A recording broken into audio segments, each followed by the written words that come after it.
Folder है, पहले PDF open कर लेते हैं, ठीक है, और इसको जो है पीडीएफ में थोड़ा देख लेते हैं। ये वाली पीडीएफ थी, है ना। वैसे सारे पीडीएफ भेजे हुए हैं, तो आप इसको हर एक एक पीडीएफ देख, जैसे किसी का सीएसएस कुछ छूट गया है या सीएसएस का ही कुछ डाउट है, तो आप इस पीडीएफ में जाके उसको पढ़ लीजिए। एचटीएमएल से रिलेटेड कुछ डाउट्स है ना, ये सारे पीडीएफ हम ग्रुप पे भेजे हुए हैं, तो आप उसको फोन में ही चाहे तो पढ़ सकते हैं, ठीक है, प्रॉपर उसको देख लीजिए। जब चैप्टर्स क्लियर रहेगा तो एमसीक्यू जब आएंगे उसके क्वेश्चन, तब वो सॉल्व भी हो पाएंगे। और एमसीक्यू अभी से लगाना शुरू कर दीजिए, कम से कम 1-2 महीना उसमें चाहिए प्रैक्टिस। जैसे यहाँ पे भी आप बैठते हो, कंप्यूटर है, ऑन कर लीजिए और नेट चला लीजिए, और जिस जिस सिस्टम पे है इंटरनेट डिवाइस लेकर के, और उसमें जो है ऑनलाइन आप उसके एमसीक्यू सर्च कर लीजिए। नाइलेट के तमाम पोर्टल्स आ जाते हैं, कोई भी पोर्टल क्लिक करिए, है ना, उसमें जो है 100 एमसीक्यूज आ जाएंगे, उसमें टाइमर भी चलता रहता है। उस हिसाब से आप कोई भी निकालिए और आधे आधे घंटे का, 1-1 घंटे का रोज सॉल्व करिए, ठीक है ना। कम से कम आधे घंटे का तो आप रोज कर ही सकते हैं, ठीक है। बाकी आप फ़ोन में भी अपना कर लो, तो इस तरीके से थोड़ा सा ये सब करना पड़ेगा। 1-2 महीने की बात है, 1-2 महीना थोड़ा ही थोड़ा करेंगे सेट वो बना के, तो हो पाएगा। नहीं तो फिर ऐसे पता चलेगा, ऐसे धीरे धीरे एग्ज़ाम पास में आ जाएगा और जुलाई, और फिर कुछ हो नहीं पाएगा। तो थोड़ा थोड़ा जो है स्ट्रेटजी बना के वो करिए सब। तो हम लोग यहाँ पे देखिए कर लिए थे, बॉर्डर हो गया था, फॉन्ट वाला आज बोले थे बता देंगे ना, टेक्स्ट और फॉन्ट, ये दो चीज़ें यहाँ बची हैं। फिर टेबल है, लिस्ट है, बाकी सब कोर्स में इतना रिस्पॉन्सिव फ्लूइड है, ग्रिड है, इमेजेस है, ये सब दिया नहीं हुआ है, मतलब लगभग यहीं तक का देखो दिया है, ये कोर्स पूरा इन्होंने जो दिया है यहाँ तक का दिया है। तो टेबल और लिस्ट जो सीएसएस में पढ़े थे वही है, इसमें कोई खास ऐसा अंतर नहीं है। बाकी पहले हम लोग आज फॉन्ट और टेक्स्ट वाला देख लेते हैं।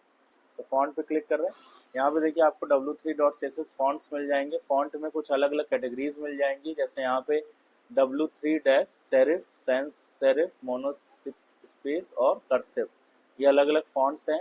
इनमें से जो भी फॉन्ट का आप यूज़ करना चाहें वो फॉन्ट को चेंज यहाँ पे कर सकते हैं। Basically these are the font families, कि इनमें से आप कोई भी फॉन्ट फैमिली का यूज़ यहाँ पे कर लें, ठीक है ना। अब यूज़ करने के लिए आपको तरीका मालूम है, चाहे आप इसको पी में यूज़ कर लें, H1 में यूज़ कर लें, H2 में यूज़ कर लें, डिव के साथ यूज़ कर लें, जहाँ मन करे वहाँ पे। अब जैसे डिव के साथ यूज़ कर रहे हैं, तो इसका मतलब ये होगा कि इसके बाद आपको कहीं ना कहीं कोई एक पैराग्राफ या फिर कोई भी एक एलिमेंट टैग का यूज़ करना पड़ेगा, जिसमें आप कंटेंट लिखेंगे। अब अगर आप इसमें यूज़ कर रहे हैं तो आप इसमें डायरेक्ट जा करके लिख सकते हैं, लेकिन डिव के अंदर लिखते थोड़ी ना है। डिव के अंदर तो डिव क्या होता है, कंटेनर ही तो बनाता है केवल, है ना। एक आपको डिवीजन टैग देता है ना, डिवीजन क्रिएट करता है, और डिवीजन के बाद जो है आप उसमें लिखने के लिए फिर हम या तो पी टैग का यूज़ करेंगे या फिर H1 H2 किसी का भी यूज़ कर सकते हैं। अब उसमें फॉन्ट अगर आपको चेंज करना, जो डिफ़ॉल्ट फॉन्ट है कुछ इस तरीके से आता है, लेकिन अगर आपको फॉन्ट चेंज करना है तो आप यहाँ पे फॉन्ट को चेंज कर सकते हैं। तो अलग अलग कैटेगरी यहाँ पे दी गई है। यहाँ पे नीचे एग्जाम्पल सभी मिल जाएगा सारा। फॉन्ट में ये है। फिर टेक्स्ट में अगर हम लोग आएंगे तो टेक्स्ट में टेक्स्ट का अलाइनमेंट दिया हुआ है, टेक्स्ट अलाइनमेंट है। और the w3 left align and the w3 right align classes are used to align text। Text को अलाइन करने के लिए लेफ्ट और राइट दो तरीके से यहाँ पे अलाइनमेंट इसका है। ये वाला आप देखो, ये कल वाला है, वही है, पुराना ही है ना। बॉर्डर लगा है, बॉर्डर को लार्ज किया गया है, बॉर्डर में कलर देना है तो आप w3 बॉर्डर कलर लिख सकते हैं, कलर भी आ जाएगा बॉर्डर में। कंटेनर यूज़ किया है, आप चाहें तो इसके जगह पैनल यूज़ कर लें या फिर कार्ड यूज़ कर लें। कुछ नहीं यूज़ करना है तो मत यूज़ करिए, इसको हटा दीजिए, सीधे डिव के अंदर लिख लीजिए। तो सब कुछ ऑप्शनल होता है ना अपनी तरफ से। बस सवाल कैसे पूछता है डिपेंड वहाँ पे, तैयारी वो करें। मतलब ये नहीं कि आप इसको बैठ के मतलब रटो, नहीं, रटना नहीं है। मतलब हमको ये देखना कि हम ये क्यों यूज़ कर रहे हैं, या फिर अगर हमने कंटेनर की जगह पैनल लिख दिया तो पैनल क्यों यूज़ करेंगे, है कि नहीं। तो डिफरेंस क्या होता है कंटेनर और पैनल में, कल हम लोग देखे ही थे इसे, जब पैनल के थ्रू कोई डिवीजन करेंगे तो उनके बीच में जो है स्पेसेस रहेगा, है ना, क्योंकि पैनल जो होता है तो 16 पिक्सल का स्पेस चारों तरफ से देता है। अगर ऊपर नीचे भी स्पेस दे रहा है तो दो डिवीजन के बीच में स्पेस आपको दिखेगा वहां पे, यही तो, क्योंकि पैनल चारों तरफ से स्पेस दे रहा है। डिफॉल्ट स्पेस 16 पिक्सल है, लेकिन कंटेनर के थ्रू अगर हम डिवीजन कर रहे हैं तो कंटेनर कभी भी स्पेस को शो नहीं करता है। मतलब ये क्या करता है, अगर दो या दो से ज्यादा जो भी डिविजन है वो उनको मतलब एक साथ पूरा मर्ज करके दिखाएगा आपको, है ना। यही तो था कल हम लोग देख रहे थे, तो यही चीज है, इसको थोड़ा सा ध्यान दीजिएगा। इसको यहाँ पे फाइल इसके लिए ले रहे हैं, रन करा लेते हैं।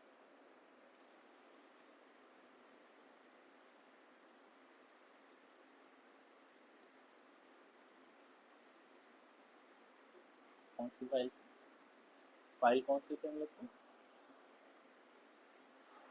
W3।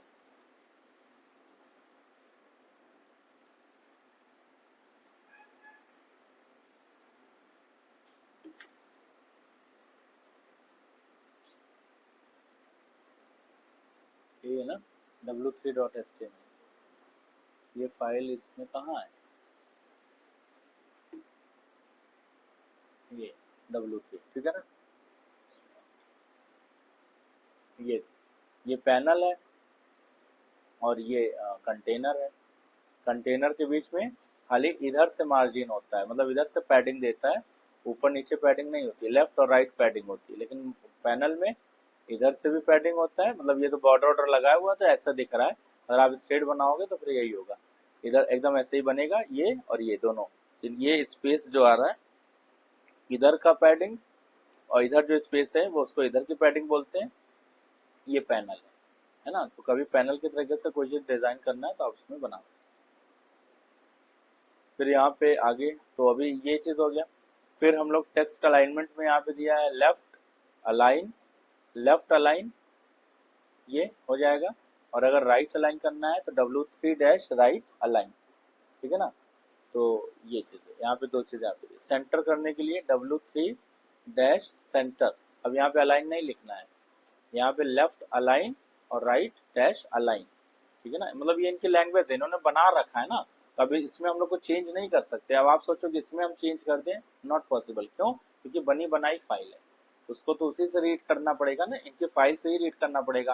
क्योंकि भाई इन्होंने क्या क्या सब बना रखा है, ये इनकी फाइल में सब कुछ बनी हुई है सेम चीज, तो आप इनके कोड को चेंज नहीं कर सकते, अपना कोड तो बना नहीं रहे। तो ये चीज है, जैसे लेफ्ट अलाइन और राइट अलाइन। तो यहाँ पे सेंटर में करने के लिए यहाँ पे यूज किया गया सेंटर लाइन के लिए W3 सेंटर। तो कोई चीज अगर सेंटर में लिखना है तो उसको हम लोग यहाँ पे इस तरीके से डिव के अंदर डाल देंगे, और यहाँ पे जो भी आप टेक्स्ट देंगे वो उसको कहाँ पे भेजेगा, सेंटर में कर देगा, ठीक है। और फिर जैसे यहाँ पे इन्होंने कार लगाई है, इमेज लगाई है, और इसकी स्टाइल यहाँ पे सेट कर दी है। मतलब एक क्या है कि यहाँ पे आप देखो, यहाँ पे एक W3 करके तो फाइल हम लोग यूज कर ही रहे हैं, साथ में अगर हम लोग किसी भी एलिमेंट में चाहें तो अलग से स्टाइल टैग का यूज कर भी सकते हैं, ऐसा नहीं कि नहीं यूज कर सकते, है ना। क्योंकि स्टाइल मतलब इनलाइन टैग के लिए होता है। इनलाइन सीएसएस जब बता रहे थे उस समय बताया था ना, स्टाइल लिख करके उसको यूज करते थे। तो कभी किसी चीज की स्टाइल अगर आपको लाइन में चेंज करनी हो या पेज वाइज चेंज करना हो तो आप उसको भी अलग से करा सकते हैं, उसमें कोई दिक्कत नहीं। जैसे इन्होंने यहाँ पे स्टाइल लगा दिया है, तो ये जो पिक्चर थी, पिक्चर की जो साइज होगी काफी बड़ी होगी, कार की पिक्चर ये जो है, तो इसको यहाँ पे क्या किया, एक स्टाइल लगा के उसके विड्थ को और हाइट को छोटा कर दिया। अगर आप इसको नहीं भी यूज करेंगे तो भी आपके पास एक तरीका होता है कि आप यहाँ पे जा करके और लिख देंगे सीधे सीधे इस मतलब यहाँ पे जाके क्या लिख देंगे, हाइट इज इक्वल टू और विड्थ इज इक्वल टू, ये भी तो एक है एलिमेंट, ये भी तो एक एट्रीब्यूट है ना। जब एचटीएमएल पढ़ाए थे उस एचटीएमएल का एट्रीब्यूट है वो। तो आप एचटीएमएल यूज कर ले या फिर स्टाइल का यूज कर ले, और कुछ नहीं यूज करना, आपको फुल साइज में चाहिए तो आप इसको हटा दीजिए, यहाँ से मत यूज करिए। वो जितनी बड़ी कार की पिक्चर होगी पूरी इतनी बड़ी इमेज आ जाएगी वहाँ पे। तो ये चीज यहाँ पे मतलब इस तरीके से दिया हुआ है। तो अगर आप इनको यूज करना चाहें तो आप इसको आराम से कर सकते हैं, इसमें कोई ऐसी खास चीज नहीं है कि जो हम उसको करके आपको दिखाएं, है ना। बस उसको आप रीड करो, खुद से आप पढ़ो, नहीं भी चला रहे हो कोई दिक्कत नहीं, आप बस उसको समझ सकते हैं कि क्या चीज एक्चुअल में ये चीज है। लाइक जैसे कि लेफ्ट अलाइन करना है तो लेफ्ट अलाइन लिख देंगे, कोई भी टेक्स्ट है लेफ्ट में लिखा जाएगा, राइट में लिखना है तो राइट में कर देंगे, और इसमें करना ही क्या है, ठीक है ना। इसमें ऐसा कोई चीज नहीं है कि उसको बार बार इसको कॉपी पेस्ट करें फिर वहां पे चलाया जाए। तो आप इसको खुद से यहाँ पे रीड करके और इसको चला के देख सकते हैं। सेंटर में करने के लिए कोई जैसा हेडिंग है सेंटर में लिखना है तो वहाँ पे W3 सेंटर का यूज कर लें, ठीक है। तीन चीज, वाइड टेक्स्ट कुछ इस तरीके का, वाइड मतलब वाइड उसको फैला दिया गया है। ये W3 wide class specify a wider text, है ना, जैसे इस तरीके से लिखा हुआ है। इसमें पूरा लिखा हुआ एग्जांपल आपको दिख भी रहा है, देखिए आप। अभी जैसे कहीं क्लास है कुछ इस तरीके से नॉर्मली अगर कहीं लिखा है अगर ऐसी कहीं जरूरत है तो आप इसको यूज कर लीजिए, है ना। और नहीं अगर जरूरत है तो आप इसको मत यूज करिए, यहाँ से हटा दीजिए, ये पीछे से यहाँ पे दे गई है।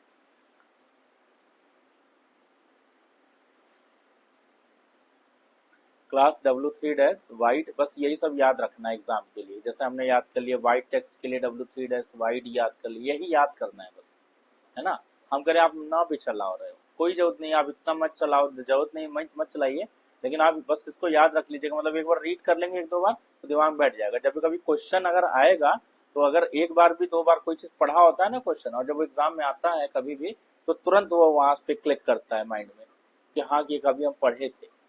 चार ऑप्शन में से वो ऑप्शन जरूर आ जाता है। और कभी अगर क्वेश्चन में आप कभी किसी चीज को न देखे रहिए तो कभी फिर उसमें तुक्का लगाते हैं, क्योंकि आपने तो कभी देखा ही नहीं तो वो चीज माइंड में आएगा कहाँ से, है कि नहीं।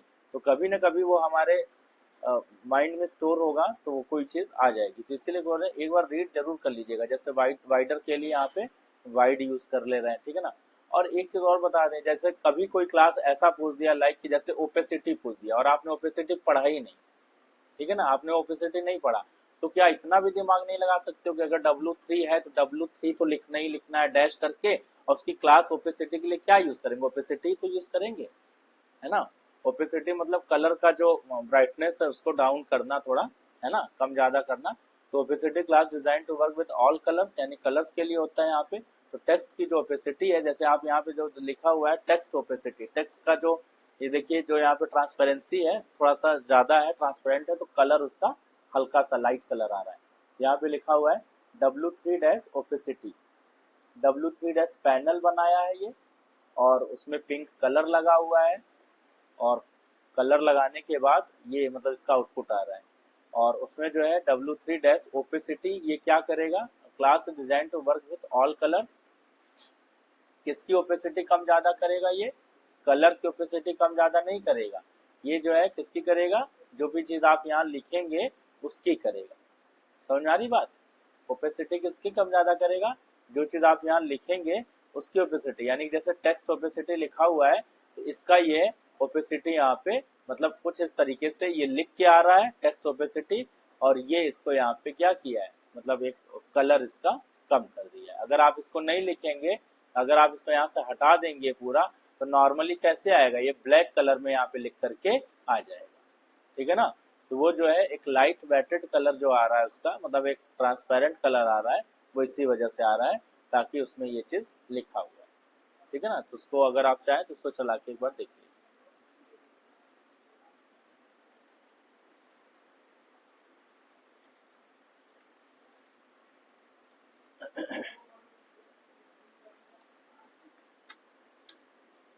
या अब ये अगर हम इसको एक बार यहाँ से हटा दे रहे हैं, पहले क्लास क्लास हटा देते हैं, और अब देखिए खाली इसका आउटपुट क्या है।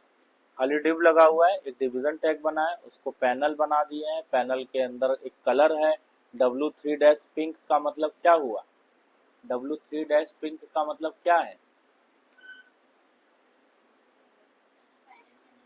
पैनल का कलर जो होगा यानी कौन सा कलर, उसके अंदर जो लिखेंगे टेक्स्ट कलर या बैकग्राउंड कलर, बैकग्राउंड कलर, ठीक है ना। और W3 dash text dash pink लिख देते तो टेक्स्ट कलर हो जाता, ठीक है ना, यही तो याद करना। अब यहाँ से इसको कॉपी कर लीजिए, मतलब सेव कर लीजिए। सेव करने के बाद अगर हम इसको यहाँ पे रन कराते हैं तो आप देखेंगे कि नीचे कुछ इस तरीके से आ रहा है, ठीक है ना, टेक्स्ट ओपेसिटी मतलब एकदम जैसे नॉर्मल लिखा जाता है वो वैसे आ रहा है। लेकिन जो है कि हम लोग उसमें थोड़ा सा लगा दें, अगर तो ओपेसिटी अगर देनी है तो हम यहाँ पे जाके उसको लगा देंगे।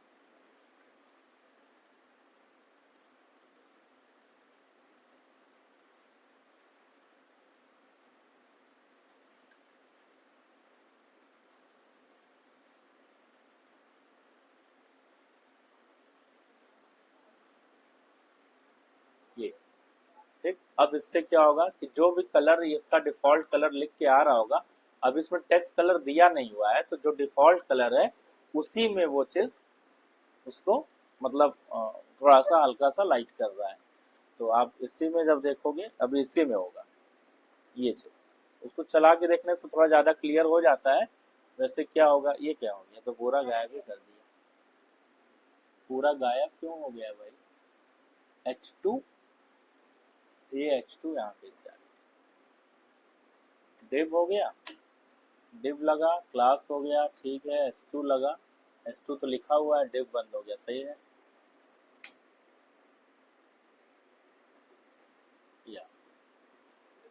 ना। अभी अब कलर लगा दीजिए, चलिए टेक्स्ट कलर लगाइए। कैसे लगाएंगे टेक्स्ट कलर? अब इसमें हमें डिफॉल्ट कलर लगा, मतलब डिफॉल्ट कलर था ना, अभी टेक्स्ट कलर लगाना है। क्या लिखेंगे? W3 dash text dash colour.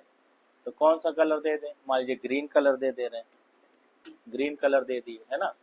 चलिए अब यही लगा लेते हैं, सेव कर लीजिए। और एक काम करते हैं, इसको यहाँ से हटा दें, तो अब ना मालूम चलेगा अंतर दोनों में क्या हो रहा है। हटा दिए, इसको सेव कर ले रहे हैं, इसको रन करा के देखते हैं आप। देखिए ये आ रहा है ग्रीन कलर में पूरा, है ना, मतलब पूरा अच्छा अपना कलर दिया हुआ है। ठीक, अब इसमें आप देखें कि अब जब यही चीज लगा दिया जाएगा इसको यहाँ पे, ये अब देखिए इस पे क्या प्रभाव पड़ रहा है। ये देखा, डाउन हुआ कलर ना, तो ओपेसिटी का मतलब ये डाउन नहीं हुआ, है ना। तो ये जो है इसका ओपेसिटी का मतलब ये, अगर आप कलर कोई भी दे देंगे तो उस कलर को वो डाउन कर देगा। ओपेसिटी मतलब हल्का सा उसको ट्रांसपेरेंट कर देना। इस तरीके से आपको चीज यहाँ पे मिल जाए। बाकी ये सब तो ठीक है, कोई दिक्कत नहीं, अपना लगा लेंगे, चल जाए। वही मैं कह रहा था, जैसे कभी कभी कोई चीज आ जाता है, अब जैसे ओपेसिटी नहीं पड़ा, अब ओपेसिटी पूछ दिया, ओपेसिटी के लिए क्या होगा, 4 ऑप्शन दे दिया, तो खुद से भी दिमाग लगा जाएंगे कि हाँ कि ओपेसिटी पूछ रहा है तो W3 डैश ओपेसिटी होगा, और क्या होगा, है कि नहीं। इतना थोड़ा सा भी अगर सेंस लगा लेंगे तो ऑप्शन सही हो जाएगा। क्योंकि हमने नॉर्मली देखा है, आप कितना भी पढ़ लोगे, 100 में 100 क्वेश्चन, क्या 100 में 80 क्वेश्चन, 70 क्वेश्चन भी पढ़ा हुआ नहीं आएगा, कितना भी पढ़ लोगे, है ना, है ना। वैसे नॉर्मल लिखित एग्जाम में, डिस्क्रिप्टिव पेपर में तो पढ़ा हुआ कभी आता नहीं है। एमसीक्यूज के तो बातें ही छोड़ दीजिए आप, एमसीक्यूज में कहाँ से कहाँ आ रहा है।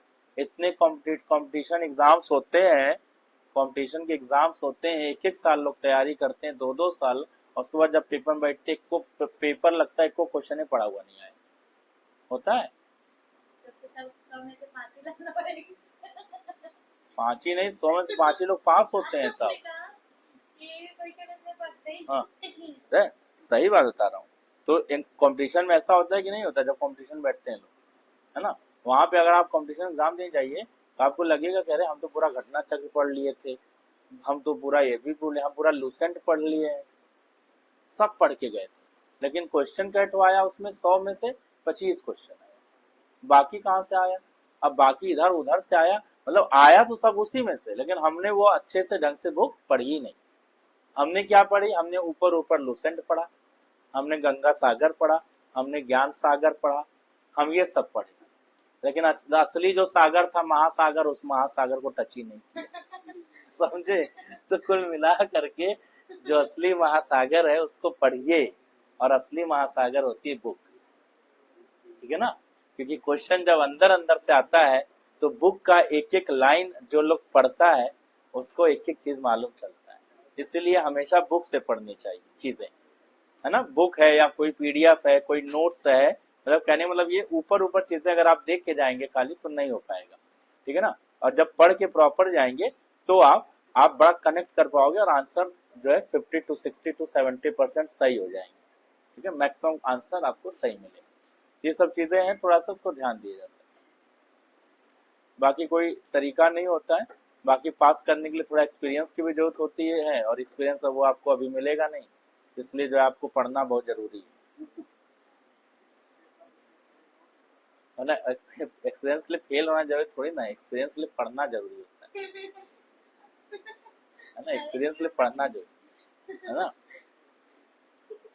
एक्सपीरियंस के लिए फेल होना जरूरी नहीं होता, जरूरी नहीं जो फेल होता है वही एक्सपीरियंस पाता है। एक्सपीरियंस जो है आगे बढ़ने से एक्सपीरियंस मिलता है, हम आगे बढ़ने वाली बात बता रहे हैं, है ना। अब जैसे हम लोग का जो मतलब अब लेवल है वो एक्सपीरियंस वाला लेवल है। अब हम लोग कभी पेपर ऊपर देते हैं, मतलब लाइक कंप्यूटर्स की बात कर रहा हूँ, कंपटीशन में तो बड़ा कंपटीशन, उसमें तो बड़े धुरंधर बैठे हैं, हम भी देखे हैं, है ना। तो उसके तो बात छोड़ दीजिए, है ना। उसमें तो एक दो एग्जाम कहीं रिटर्न उटर्न हुआ था, टाइपिंग वाइपिंग में छठे रह गए, तो जो है तो उसमें बात छोड़ दीजिए, उसका तो बात मैं नहीं कर रहा हूँ। लेकिन इसमें जो है कंप्यूटर व्यूटर में तो देखने की जरूरत नहीं, थोड़ा प्रोग्रामिंग देखनी पड़ती है। तो उसमें भी हायर लेवल की कोडिंग अगर मैथमेटिक्स से रिलेटेड है, बाकी सब चीज चल जाता है, ठीक है। लेकिन उसमें कंप्यूटर भी बहुत वास्ट फील्ड है। लेकिन छोटी छोटी चीजें, अब जैसे ट्रिपल सी है, ओ लेवल है, ए लेवल है, यहाँ तक तो हम लोग बड़े आराम से पढ़ाई किए, कोई दिक्कत नहीं होता है। हम तो बैठे बैठे आंख बंद करके ट्रिपल सी का पेपर दे के आए थे हम लोग ऐसे। ट्रिपल सी हमने कभी किया ही नहीं था, कोई मतलब ही नहीं था। बस ऐसे ऐसे कभी हुआ चलो ट्रिपल सी का पेपर दे देते हैं। और वो भी कब, हम लोग पढ़ते थे MS ऑफिस, आ गया लिब्रे ऑफिस कोर्स में, ठीक है ना। और हमें मालूम ही नहीं था कि लिब्रे ऑफिस है कोर्स में। सुनिए, तो जो है पेपर देने चले गए, तो हमने पढ़ाई नहीं था, हम तो MS ऑफिस जानते थे सब कुछ। हाँ, लेकिन यही है कि सब कुछ कनेक्ट तो कर ही लेते हैं। अब वहाँ गए तो वहाँ भी जब देख रहे हैं लाइन में जो बच्चे लगे थे, अरे मतलब 3-4 साल हो गया, तो उसमें बच्चे लगे थे, तो उसमें जो है वो अपना जो है बात कर रहे हैं लिब्रे ऑफिस का कि उसमें ये होता है, उसमें ये होता है। हमने कहा हटाओ दिमाग उसमें झंझट में, हमको जो आएगा हम अपना करेंगे, ठीक है। और कर क्या है, सही बताएं, हमको तो लग रहा था 100 में 100 आ जाएगा, लेकिन 100 में जो है 100 तो नहीं आया, लेकिन A ग्रेड आया था, S ग्रेड रुक गया था। और वो भी मार्क्स हमें लग रहा है 1 या 2 नंबर से, क्योंकि 100 में हम मैक्सिमम क्वेश्चन अटेम्प्ट सब किए थे, सब 100 में 100, और बहुत बढ़िया हुआ था। मतलब हमको तो लगा था कि 100 में 100 हो जाएगा, लेकिन 1-2 नंबर से कहीं रुका होगा, तो A ग्रेड निकला था, A ग्रेड। हमें क्या, चलो ठीक है।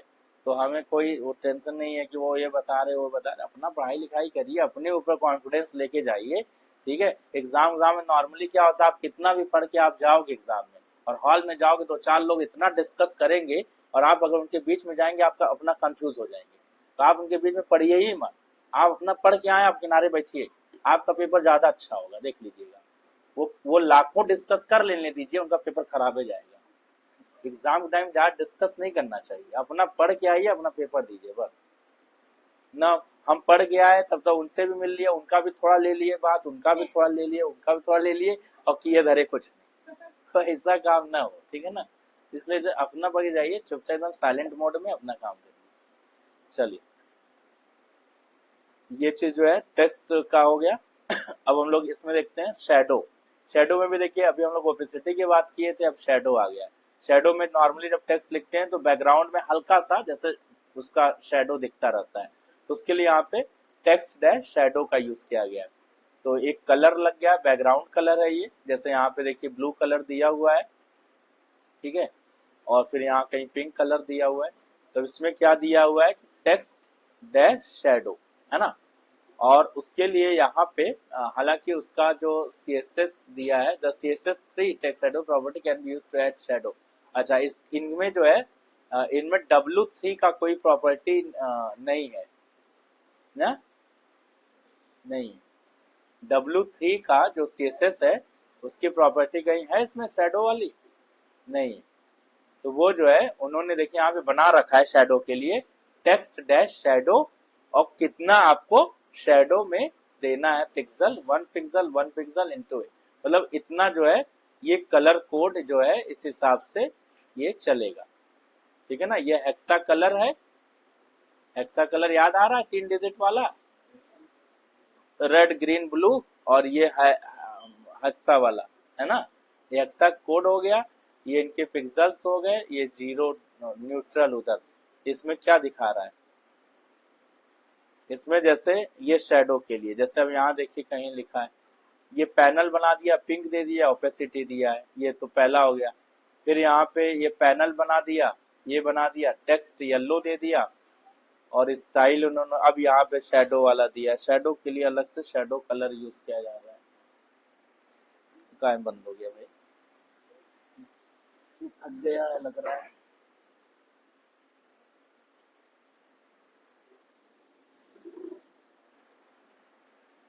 लास्ट में देखिए टेक्स्ट कलर ऑरेंज है ये वाला, इसमें पैनल बना हुआ है, ब्लू बैकग्राउंड जा रहा है, ये ब्लू बैकग्राउंड आ रहा है इसमें।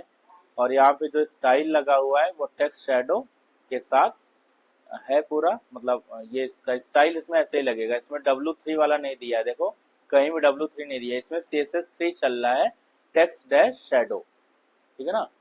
इस समय जो CSS चल रहा है वो CSS 3 ही चल रहा है, जो आप CSS पढ़े हो वो भी 3 ही है, 3 वर्जन है उसका, ठीक है ना। और HTML जो चल रहा है HTML 5 चल रहा है, ठीक है ना। HTML 4 पहले चल रहा था, अब HTML 5 चल रहा है, और CSS में जो वर्जन चल रहा है इस समय प्रेजेंट में वो CSS 3 चल रहा है। तो वही लिखा है CSS 3 में इस तरीके से लिखा जाता है, तो वो प्रॉपर्टी इन्होंने यहाँ पे लिखी है, इसको आप अगर चाहें तो लिख सकते हैं स्पेशल इफेक्ट्स देने के लिए। बाकी इसका कोई मतलब फ्रेमवर्क नहीं बना हुआ है, क्लासेस इसके W3 में नहीं बनी हुई है, ये आपको बस यहाँ से शैडो डो देने के लिए मिल जाएगा।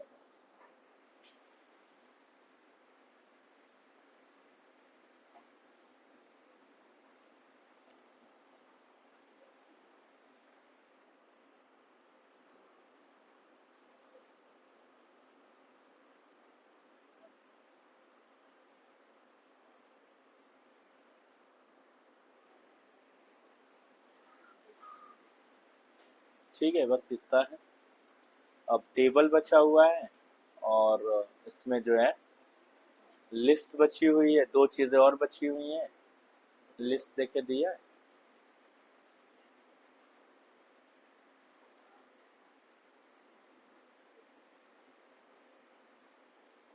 कोड वही है लगभग हर जगह, देखो कोड वही दिया हुआ है, आप टेबल में यूज करना है तो टेबल में वही यूज कर लीजिए, है नहीं।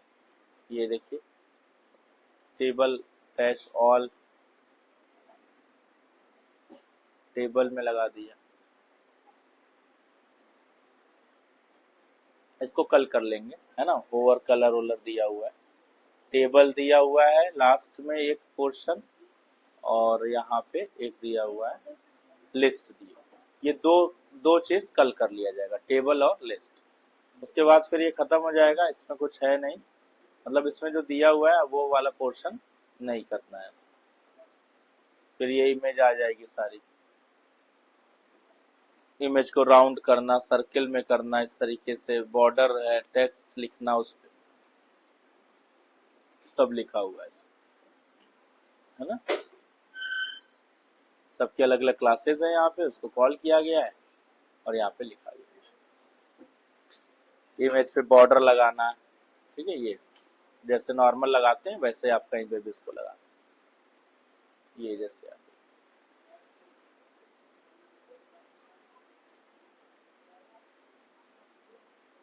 ये अच्छी चीज है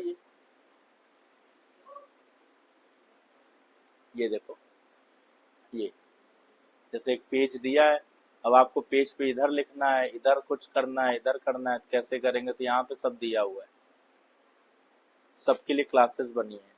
display dash top left, top right, bottom left right middle top, ये है ना, सब दिया हुआ है इसमें। इसको जहाँ पे भी यूज करना है उसको उस हिसाब से यहाँ पे लिखेंगे तो आ जाएगा क्लासेस।